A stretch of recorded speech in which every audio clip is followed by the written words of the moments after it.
I'm part of the operating team at Bain Capital. I'm basically responsible for the value creation with our portfolio companies. Basically, we work day to day with management to define and set that value creation plan post closing, and really try to see how we can build a better business during our ownership and create an asset that's really attractive for a follow-up owner to buy. I think if you think about kind of our approach, we also get involved, I think, earlier in the deal, because of when the deal team is basically doing the underwriting, etc. The experience we have from an operating team around margin expansion that we'll talk about a bit later, around growth levers, around the ability to transform a certain company and bring it into a certain direction. I think that type of experience is also hugely valuable pre-deal to help underwrite with more conviction, basically, certain type of deals. And that also helps us to win in this space.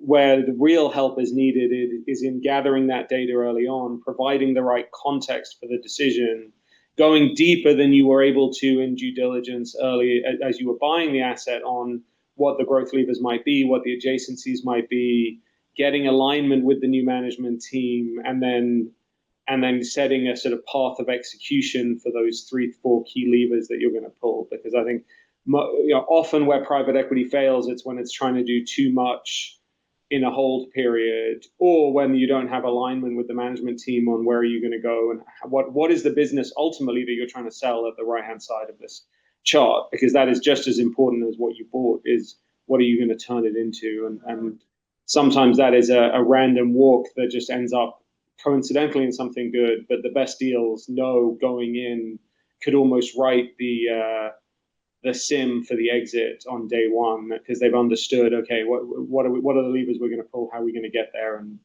not just how are we going to get there, but what are we going to do if things don't go our way, because it's very easy to set a path, but then it's very easy to get knocked off that path by external events as well.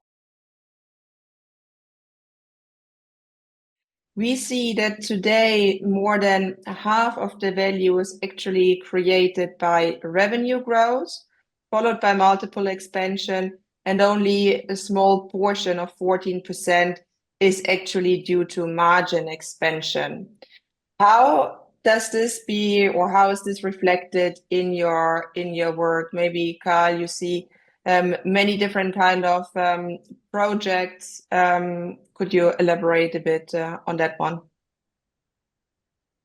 Yeah, absolutely. I mean, I think the multiple expansion is a core driver of growth, but there are some of multiple expansion is beta, right? Some of multiple expansion is just the market prices change as the market environment changes, and that's where you see kind of over the last few years, you've seen that multiple expansion get more challenging. There's a portion of multiple expansion that you can't control, but there is clearly a portion of multiple expansion that you can control, which is about strategic positioning of the business. And if you think about, okay, ultimately, what is the multiple? The multiple is what I think the revenue and the EBITDA line is going to do over time. And so the more that I have taken the business and moved it from low growth areas to high growth areas, I've improved the pricing, the EBITDA, all of these levers that will allow me to improve the trajectory of EBITDA over time. All of those things will help to drive multiple expansion. And so in a sense, any good value creation plan with a clear exit and a clear thesis at the exit point is going to hopefully drive multiple expansion, because you're improving the business as it is and you're improving the prospects of the business.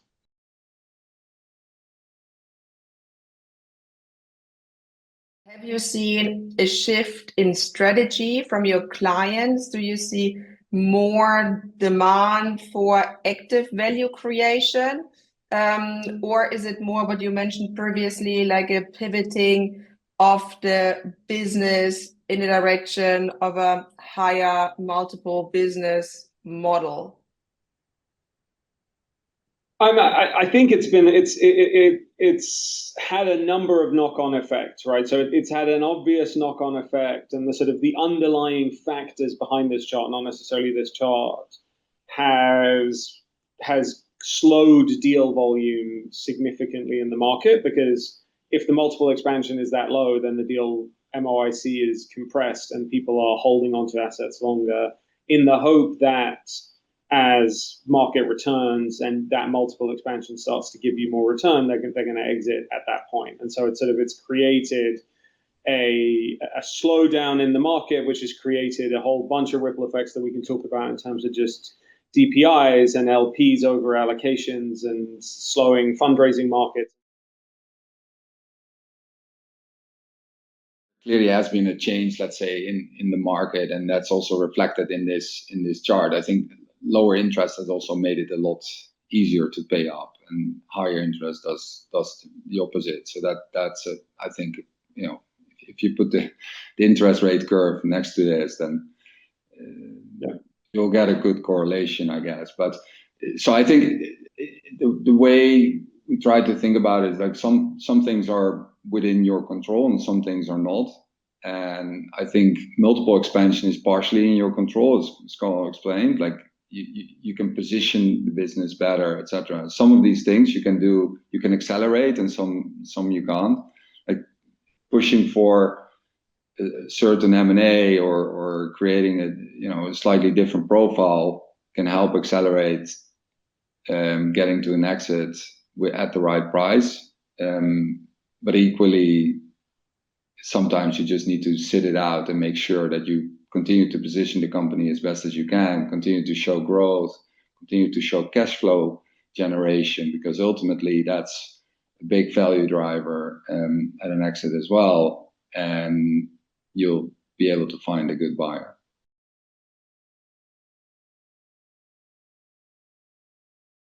Curious to hear a bit about, or from your experience, like what differs across sectors. Now, if you take sector by sector, I think industrials by nature lends itself better to margin expansion, partially margin expansion play. You can do a footprint optimization. You can do a pricing, often a good pricing effort in B2B businesses tends to pay off. These kind of levers are definitely drivers of margin expansion. On the flip side, if you go to a software company or a services business, focusing heavily on cost is not going to drive kind of huge value ultimately. So it needs to come more from top line growth. And that's, I think, also reflected here in the chart. And that's also where we then tend to spend a lot more of our time and focus.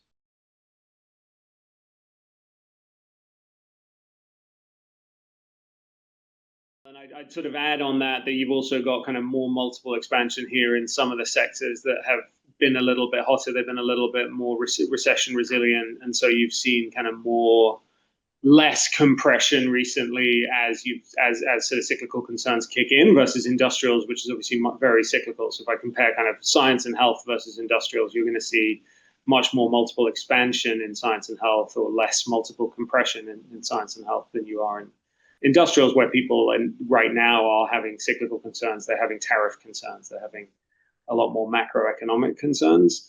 I mean, I would highlight, as Merijn says, it is also its life cycle of a company. It is subsector dependent, right? Within industrials, there are some real revenue growth areas where there are some businesses and deal strategies and deal theses that are going to be much more about rapid expansion, and then there are some that are going to be more established players, longer in the tooth, and it's all going to be about cost optimization. And so there is a level of nuance.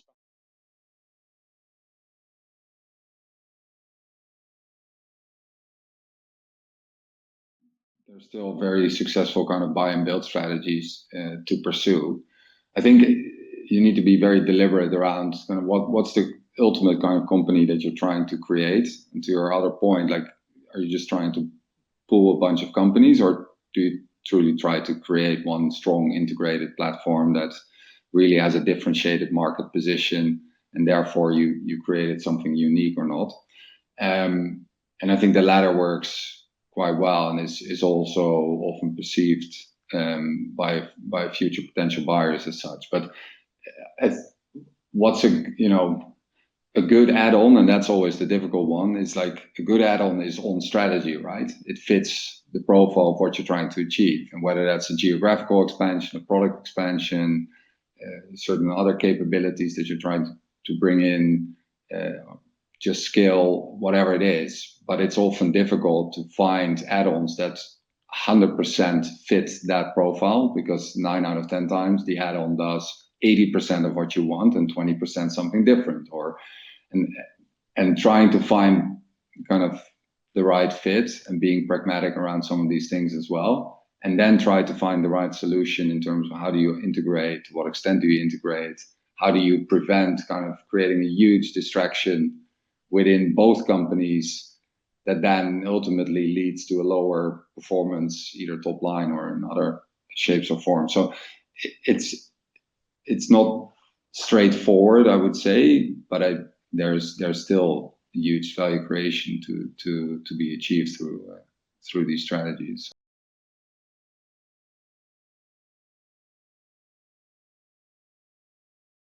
The reality is private equity is in the business of value creation. That's what it's there for. It's not trying to grow. And as we saw on your earlier slides, the largest portion of the value creation is revenue growth.